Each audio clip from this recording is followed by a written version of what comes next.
1995 dub वाली हरियाणा, 2004 कुंभकोणम तमिलनाडु। ये वो तारीखें और जगहों के नाम हैं जो स्कूलों में आग जैसी दुर्घटनाओं की फौरन याद दिलाती हैं।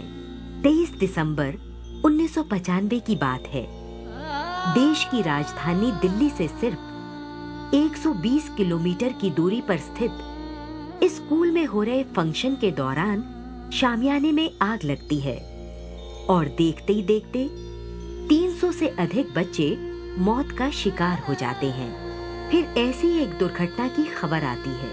यहाँ कुंभकोणम के इस स्कूल से जहाँ 100 से अधिक बच्चे लापरवाही की वजह से अपनों से दूर हो जाते हैं। एक तरफ इन दिल दहला देने वाली दुर्घटनाओं ने पूरे देश को हिलाकर रख दिया और वहीं दूसरी तरफ स्कूलों में तमाम दुर्घटनाओं और खास तौर से आग जैसी दुर्घटना से बचाव की मौजूदा नीतियों को और भी सुदृढ़ करने के साथ साथ उसके और भी विस्तृत प्रचार प्रसार पर बल दिया। इन दुर्घटनाओं ने देश भर में स्कूलों, छात्रों, अभिभावकों और यहाँ तक कि देश के स्कूल और सुरक्षा संबंधित नीति निर्माताओं को भी इस बात का एहसास दिलाया कि फौरन ऐसे कदमों की आवश्यकता है जो अग्नि सुरक्षा संबंधी तमाम जानकारियों को देश के अधिकतम विद्यार्थियों के सामान्य ज्ञान का हिस्सा बना दें।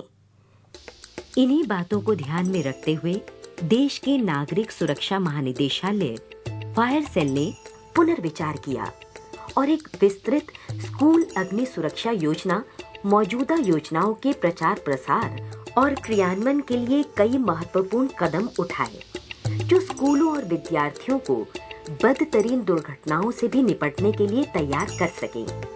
और साथ ही इस बात का भी ध्यान रखा गया कि देश के सभी स्कूलों में ऐसे प्रबंध भी किए जाएं कि आग जैसी दुर्घटना हो ही ना, और अगर कोई अनहोनी भी हो जाए तो फिर उससे जान और माल का नुकसान कम से कम हो।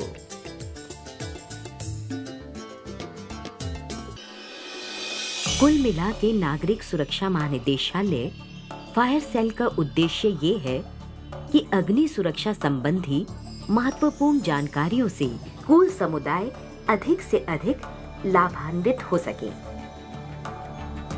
चलिए सबसे पहले ये पता करते हैं कि स्कूल में आग से दुर्घटना के कौन कौन से कारण हो सकते हैं। विशेषज्ञों द्वारा किए गए तमाम अध्ययनों से पता चला कि ये कारण हैं।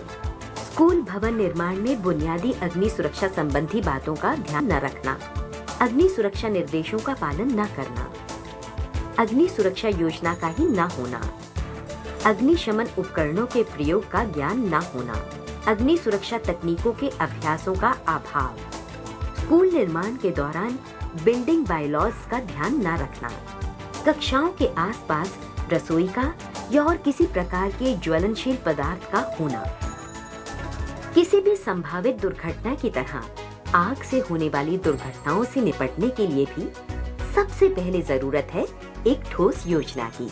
और जहाँ तक स्कूलों की बात है तो इसके लिए सबसे जरूरी ये है कि सभी संबंधित लोगों जैसे कि अध्यापकों, अध्यापिकाओं, छात्रों और अभिभावकों को आग जैसी दुर्घटना से निपटने के लिए सारे पहलुओं के बारे में अच्छी तरह मालूम हो। कहते हैं किसी भी समस्या का सही ज्ञान उसका आधा हल है। इसलिए अग्नि सुरक्षा योजनाओं के बारे में बात करने से पहले ये जान लेते हैं कि दरअसल आग होती क्या है। आग को इस त्रिकोण से आसानी से समझा जा सकता है। इसे विशेषज्ञ अग्नि त्रिकोण भी कहते हैं। इसमें एक तरफ है उचित ऊर्जा जो कि आग लगने का कारण बनती है। ये दूसरी तरफ फ्यूल या ईंधन जो कि आग को बढ़ाने में मदद करती है। और ये तीसरी चीज है ऑक्सीजन जो कि आग को जले रहने में सहायक होती है। इनमें से अगर कोई भी एक चीज हटा ली जाए तो आग बुझ जाएगी। देखिए, आग एक रासायनिक प्रतिक्रिया है। हमारी फ्रेंड भी है, लेकिन अगर हमारे नियंत्रण से बाहर हो जाती है तो दुश्मन भी है। क्लासिफिकेशन ऑफ फायर में हम 4 प्रकार की आग को बांटते हैं, विभाजित करते हैं। ए क्लास, बी क्लास, सी और डी क्लास। ए क्लास में हम सभी उन फायर्स को लेते हैं जो कूलिंग सिस्टम से बुझाई जाती हैं। बी क्लास लिक्विड फायर होती हैं जो पेट्रोलियम, ऑयल, केमिकल्स फायर्स, ऐसी फायर जो लिक्विड में होती हैं उन्हें हम बी क्लास फायर में, सी क्लास फायर में उन्हें हम सी क्लास फायर में मानते हैं। डी क्लास में मेटल्स फायर्स होती हैं उसे हम लेते हैं। Different type of fire safety extinguishers classification of a ज़्यादातर कूलिंग सिस्टम से बुझाई जाती हैं, जैसे पानी के द्वारा, या water CO2 portable fire extinguishers उसके द्वारा। जो फायर लकड़ी, वुडन, पेपर्स और मटेरियल्स में होती हैं उन्हें हम कूलिंग सिस्टम के माध्यम से बुझाते हैं। बी क्लास फायर्स में हम जो है मैकेनिकल्स फोम, AFFF फोम्स और different type of foams, generators, उनके माध्यम से हम बी क्लास फायर को कंट्रोल करते हैं। सी टाइप फायर एक्सटिंग्विशर में हम शुष्क पाउडर और कार्बन डाइऑक्साइड का प्रयोग करते हैं। अग्निशमन दल भी आग से निपटने के लिए यही नीति अपनाता है। लेकिन ध्यान रहे, सिर्फ आग को समझ लेने का मतलब ये नहीं है कि कोई भी आग पे काबू पा सकता है। आग जैसी दुर्घटना से निपटने के लिए बहुत सी और बातों का जानना और साथ साथ विशेष प्रकार की ट्रेनिंग भी जरूरी होती है। इसलिए कभी भी जब बड़ी आग लग जाए तो खुद आग बुझाने की कोशिश नहीं करनी चाहिए, बल्कि फौरन अग्निशमन दल को टेलीफोन से सूचित करना चाहिए। दरअसल किसी भी ऐसी आपदा में सबसे ज्यादा खतरा बच्चों और शारीरिक रूप से कम सक्षम लोगों को ही होता है। और क्योंकि स्कूलों में ऐसी किसी भी दुर्घटना का पता सबसे पहले स्कूल प्रबंधन को ही होता है, इसलिए इनसे बचाव में स्कूल का योगदान काफी महत्वपूर्ण हो जाता है। अब बात करते हैं इन दुर्घटनाओं से निपटने की योजनाओं की। स्कूल के अंदर जो है फायर सेफ्टी इक्विपमेंट्स के लिए जो first aid fire fighting equipments है, जैसे फायर एक्सटिंग्विशर्स, और अगर बिल्डिंग जो है ग्राउंड+1 से ऊपर है तो उसमें फिक्स फायर फाइटिंग इंस्टॉलेशंस का होना ज़रूरी है। लेकिन आजकल जो प्राय देखा जा रहा है कि एयर कंडीशन स्कूल जो है ज़्यादा आ रहे हैं, तो उसमें स्मोक डिटेक्टर्स और प्रॉपर वेंटिलेशन की भी सुविधा नियम अनुसार होनी चाहिए।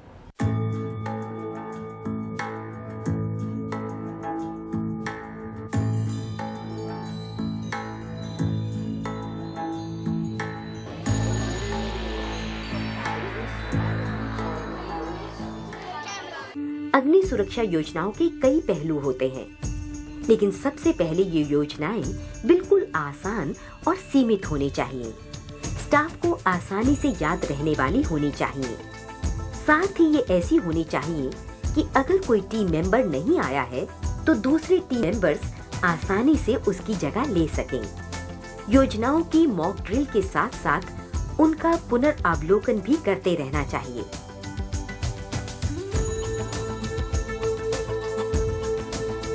जैसा कि किसी भी बड़ी योजना के साथ होता है, अग्नि सुरक्षा योजनाओं के सही क्रियान्वयन के लिए भी टीम वर्क की आवश्यकता होती है। क्योंकि जब कोई घटना घटती है तो उस समय शायद वहाँ पर कोई एडल्ट हो सकता है ना हो सकता है उसको आने में समय लगे, लेकिन अगर हमें बच्चों को ही ट्रेन किया हुआ है और बच्चों ने वो एक्सरसाइजेस की हुई होंगी तो उसमें हम ज़्यादा आसानी से उस चीज़ को टैकल कर सकते हैं बिना कोई कैजुअलिटी हुए, क्योंकि बच्चों को पता होगा कि उन्हें कहाँ जाना है, क्या करना है, क्योंकि वो ड्रिल्स बार बार करते रहते हैं। तो उस समय उनका जो प्रेजेंस ऑफ माइंड है वो काम करेगा और उस ड्रिल की वजह से वो सही स्टेप ले पाएंगे। स्कूलों को खुद भी नज़र आ रहा है कि अगर बच्चों की जिम्मेदारी हमारी है तो ये भी ज़रूरी है कि हम उनका ध्यान रखें कि कभी इस तरह की सिचुएशन ना पैदा हो। तो उसके लिए fire drills, fire safety measures, equipment schools लगाने लगे हैं और आजकल के जो नए स्कूल्स हैं उनमें तो बहुत अच्छी सुविधाएं हैं फायर फाइटिंग के लिए। और बल्कि हमारे स्कूल में या हमारे जैसे और स्कूलों में फायर ड्रिल्स, इवैक्यूएशन ड्रिल्स जो है वो एक रूटीन है स्कूल का, और जो एवरी 3 मंथ्स या एवरी 6 मंथ्स स्कूल्स कंडक्ट कराते हैं। कोई भी स्थिति जितनी जटिल होगी उसका प्रबंधन भी उतना ही जटिल हो सकता है। इसी जटिलता से निपटने के लिए आज के समय में स्कूलों में अग्नि दुर्घटना से निपटने के लिए भी कई टीमों की आवश्यकता होती है। निदेशालय द्वारा तैयार नीति अनुसार कुछ कुछ विशेष प्रावधान परिभाषित किए गए हैं। हर स्कूल में एक फायर मैनेजमेंट समिति होनी चाहिए, जो कि इन टीमों के सुचारू संचालन के अतिरिक्त और भी अग्नि दुर्घटना संबंधी बातों का ध्यान रखे। इस स्कूल अग्नि सुरक्षा समिति या स्कूल फायर मैनेजमेंट कमेटी में मुख्यतः जिन लोगों को सम्मिलित होना चाहिए वो हैं चेयरपर्सन, प्रबंधक, प्राध्यापक, उप प्राध्यापक, मुख्य अध्यापक, स्कूल डॉक्टर, सीनियर अध्यापक, अध्यापिकाएं, छात्र प्रतिनिधि, हेड बॉय, हेड गर्ल, अभिभावक, अन्य छात्र प्रतिनिधि जैसे कि section head, NCC cadets, scouts, guides, house captain इत्यादि। विभिन्न सरकारी संस्थानों जैसे कि अग्निशमन विभाग, पुलिस विभाग एवं स्वास्थ्य सेवाओं को भी सहभागी होना चाहिए, जिसमें ये पता होना चाहिए कि अग्नि सुरक्षा की दृष्टि से इस समिति के अंतर्गत कई और टीमों का गठन किया जाता है, जिनको विशिष्ट दायित्व सौंपे जाते हैं, जो इस प्रकार हैं।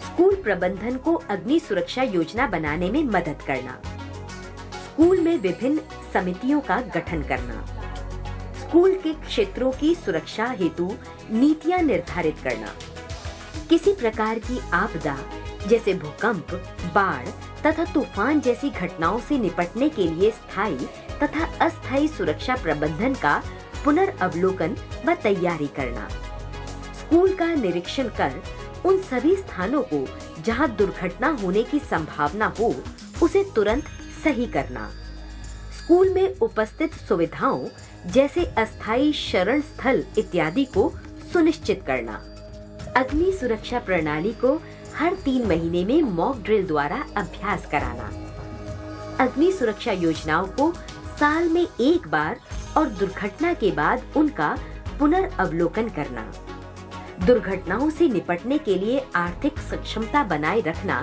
तथा समय समय पर उसमें बढ़ोतरी करते रहना, स्कूल के सालाना व्यय से अग्नि सुरक्षा सुविधाओं के लिए धन अलग से रखना, अन्य सभी टीमों से विशेषकर दुर्घटना के समय निरंतर समन्वय स्थापित रखना।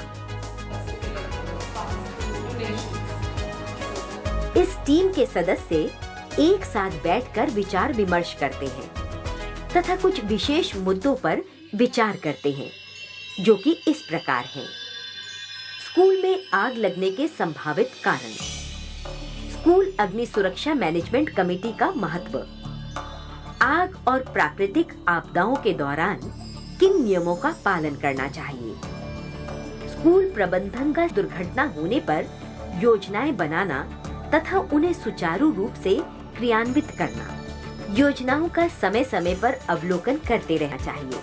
साथ ही स्कूल अधिकारियों, अध्यापकों और छात्रों को अपनी अपनी जिम्मेदारियों का पूरा पता होना चाहिए, जिसमें ये पता होना चाहिए कि अग्नि सुरक्षा की दृष्टि से आकस्मिक योजना की विस्तृत जानकारी होना, अग्नि सुरक्षा समिति को अपने स्कूल का पूरा ज्ञान होना चाहिए और यहाँ तक कि विद्यालय का एक विस्तृत मानचित्र भी बना लेना चाहिए।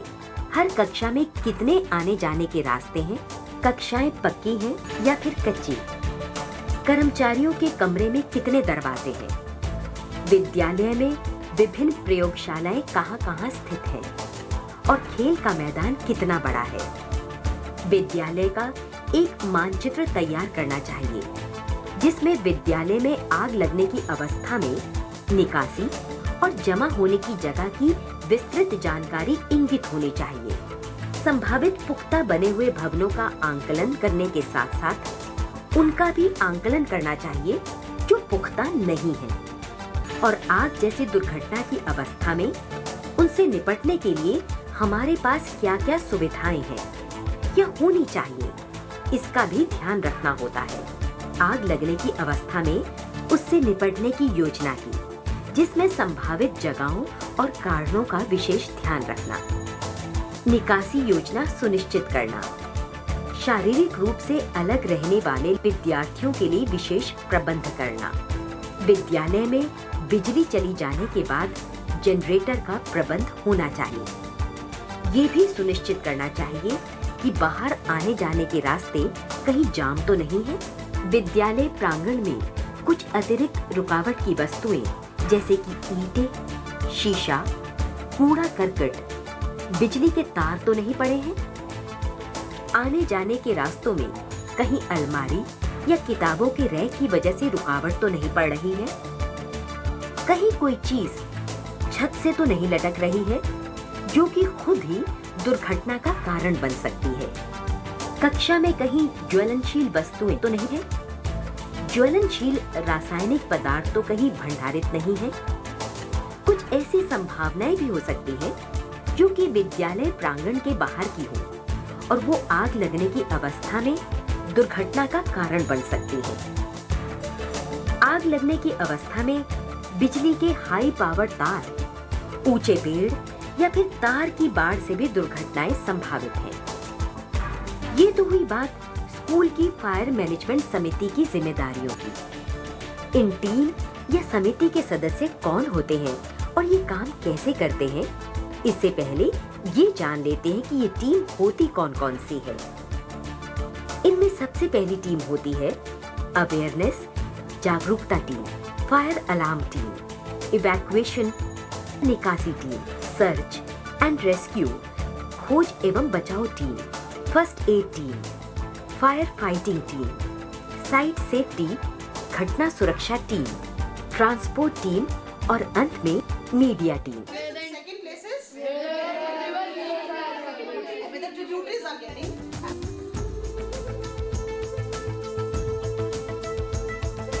अब बात करते हैं विभिन्न टीमों के सदस्यों और उनकी जिम्मेदारियों की। सबसे पहले तो अवेयरनेस जागरूकता टीम को ही ले लें। इस टीम का काम होता है स्कूल में आग जैसी दुर्घटनाओं के बारे में अध्यापकों, कर्मचारियों और विद्यार्थियों के बीच जागरूकता फैलाने की। ये दुर्घटनाएं होती क्यों और कैसे हैं और इनसे बचाव के क्या-क्या उपाय हैं। इस समिति की जिम्मेदारी है स्कूल में अग्नि सुरक्षा संबंधी सभी जानकारियों के बारे में विचार करना और उनको सब तक पहुंचाना। इस टीम को सबसे प्रथम उपयुक्त साधन जुटाने होते हैं जिनसे वो अपना कार्य सही तरीके से संचालित कर सकें। जैसे हर संभव तरीके से अग्नि सुरक्षा संबंधी जानकारी एकत्रित करना, जैसे पोस्टर, फिल्म, सीडी और निर्देशिकाएं। अग्नि सुरक्षा संबंधी जानकारी देने के लिए नए नए तरीके अपनाना, जैसे कविता लेखन, चित्रकारिता, कार्टून चित्र, नुक्कड़ नाटक, गीत इत्यादि।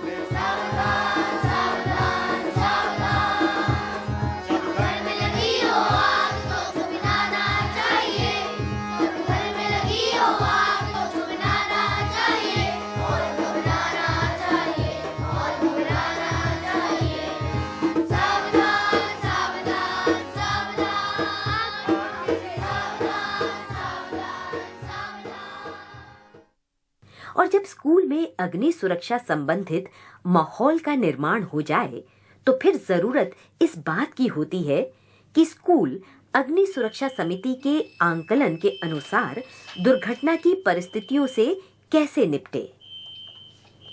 स्वाभाविक सी बात है कि आग जैसी दुर्घटना की अवस्था में सबसे पहली जरूरत होती है लोगों तक दुर्घटना की सूचना पहुंचाने की।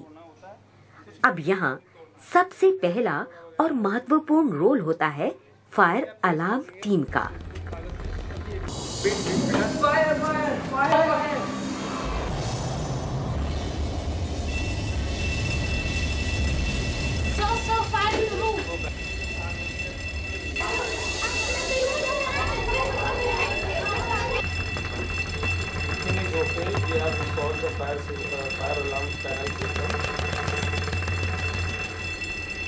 आग लगने की अवस्था में अगर फायर अलार्म बजे या फिर कोई घोषणा हो तो कभी भी ना तो उत्तेजित होना चाहिए ना ही भागना चाहिए, बल्कि फायर मॉनिटर जैसा कहे वैसा करना चाहिए।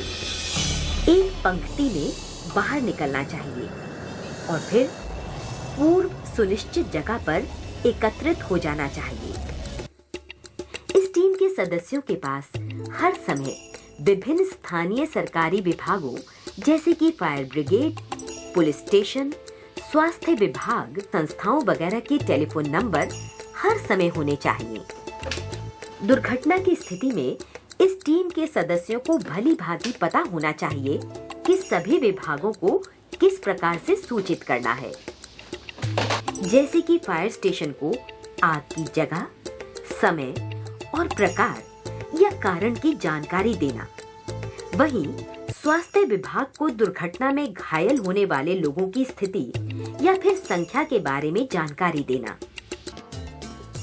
संभावित दुर्घटनाओं से बचाव के लिए स्कूल में एक इवैक्यूएशन और रेस्क्यू टीम का होना अति आवश्यक है। इस टीम का गठन स्कूल में अध्यापकों की कुल क्षमता और छात्रों की संख्या के अनुपात के अनुसार किया जाना चाहिए, जिसमें कि अध्यापकों के अलावा सीनियर और जूनियर क्लास जैसे कि 8वीं और 12वीं के छात्र होने चाहिए। इस टीम को स्कूल के पूरे मानचित्र का पूरा ज्ञान होना चाहिए, जैसे कि सारे निकासी के रास्ते और सभी कमरों के बारे में मालूमात होना आवश्यक है और ये भी मालूम होना चाहिए कि उनकी व्यक्तिगत कक्षाओं में कुल कितने छात्र हैं।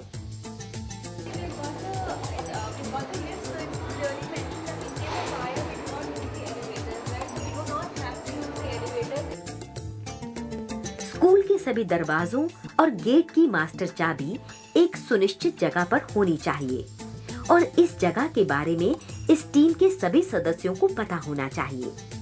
इस टीम को पता होना चाहिए कि किसी दुर्घटना के होने पर उन्हें किस प्रकार अपनी क्लास के बच्चों को सुरक्षित बाहर निकालना है। और हाँ, शारीरिक रूप से कम सक्षम साथियों की मदद कैसे करनी है, इसका भी ज्ञान इस टीम के सभी मेंबर्स को अच्छी तरह से होना चाहिए। ऐसी अवस्था से निपटने के लिए छात्रों को विभिन्न प्रकार के झंडों के बारे में भी पता होना चाहिए, जैसे कि ये लाल झंडा जिससे कि किसी खतरे को दर्शाया जाता है, और ये पीला झंडा जिसका मतलब है कि सावधान रहें और अपना संतुलन बनाए रखें, और हरा झंडा जो ये बताता है कि खामोशी से बिना भगदड़ मचाए पंक्तिबद्ध होकर कक्षाओं से बाहर निकल जाएं, और अंत में ये भूरा झंडा जो ये बताता है कि कहाँ इकट्ठा होना है। आग लगने की अवस्था में कक्षाओं से छात्रों को बाहर निकलकर स्कूल के खेल के मैदान में इकट्ठा होना चाहिए और अगली घोषणा का इंतजार करना चाहिए। स्कूल में एक फायर फाइटिंग टीम या अग्निशमन टीम भी होनी चाहिए। इस टीम के लोगों को फायर फाइटिंग के उपकरणों के इस्तेमाल करने का तरीका पता होना चाहिए।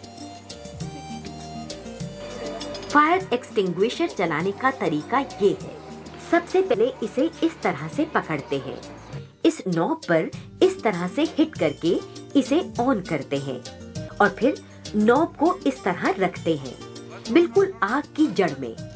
आग के नजदीक नहीं जाते हैं, इस तरह दूर से ही आग बुझाई जाती है। इस टीम के मेंबर्स को इन उपकरणों को चलाने के लिए समय समय पे अभ्यास करते रहना चाहिए, जिसके लिए उन्हें स्थानीय फायर सर्विस की मदद लेनी चाहिए। किसी भी दुर्घटना के दौरान ये भी हो सकता है कि किसी को चोट लग जाए और उसे फौरन फर्स्ट एड की जरूरत हो। इस समस्या से निपटने के लिए स्कूल में हर समय फर्स्ट एड किट मौजूद होनी चाहिए और साथ ही इसके लिए भी स्कूल में एक विशेष टीम होनी चाहिए।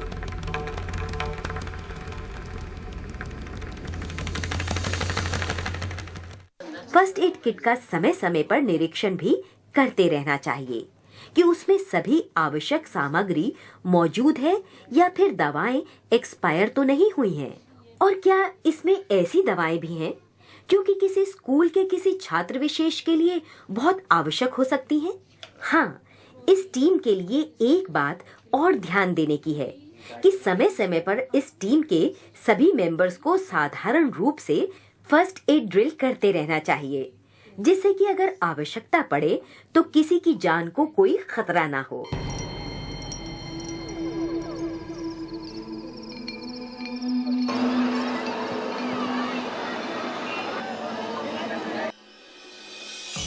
किसी दुर्घटना के समय भीड़ का इकट्ठा होना स्वाभाविक है, लेकिन देखा गया है कि ये भीड़ रेस्क्यू ऑपरेशन को सुचारू रूप से चलाने में बाधा बनती है। क्राउड मैनेजमेंट के साथ साथ इसे इस बात का भी ध्यान रखना होता है कि फायर ब्रिगेड की गाड़ियां, एम्बुलेंस इत्यादि घटना स्थल पर आसानी से आ जा सके। इस परिस्थिति से निपटने के लिए हर स्कूल में अध्यापकों और छात्रों की एक साइट सेफ्टी टीम होनी चाहिए, जिसकी जिम्मेदारी है कि वो दुर्घटना स्थल को तुरंत घेर लें और ये सुनिश्चित करें कि रेस्क्यू ऑपरेशन में किसी प्रकार की बाधा ना पड़े। साइट सेफ्टी टीम को अन्य कार्यों के अतिरिक्त ये ध्यान रखना होता है कि दुर्घटना के समय स्कूल के द्वार तथा मेन गेट बंद रहें तथा सहायता सुविधाओं के वाहनों को स्थल पर पहुंचने में मदद करें। स्कूल की अग्नि सुरक्षा समिति को घटना की जानकारी तुरंत दें और सभी विद्यार्थियों को तय की हुई प्रक्रिया द्वारा बाहर भेजें। इसी टीम को सर्च एंड रेस्क्यू टीम के साथ कोऑर्डिनेट करना होता है।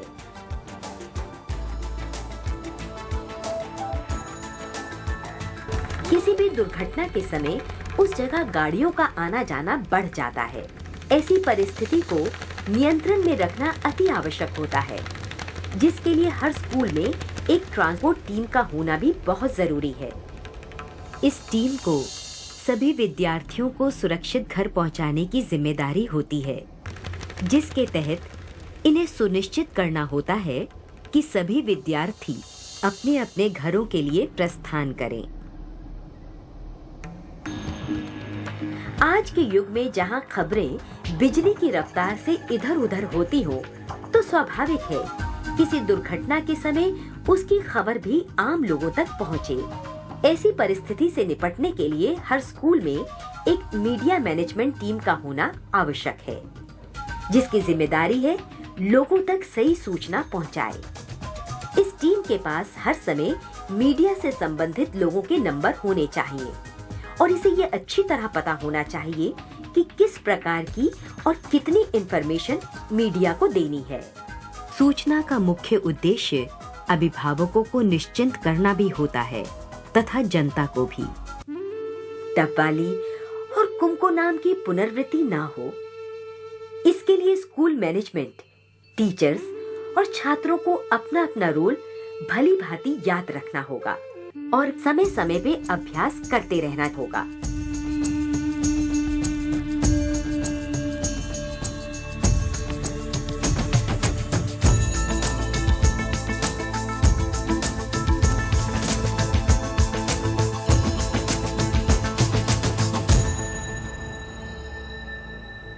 ये जिम्मेदारियां केवल जिम्मेदारियां ही नहीं, बल्कि मौत और जीवन के बीच की दूरियां भी हैं।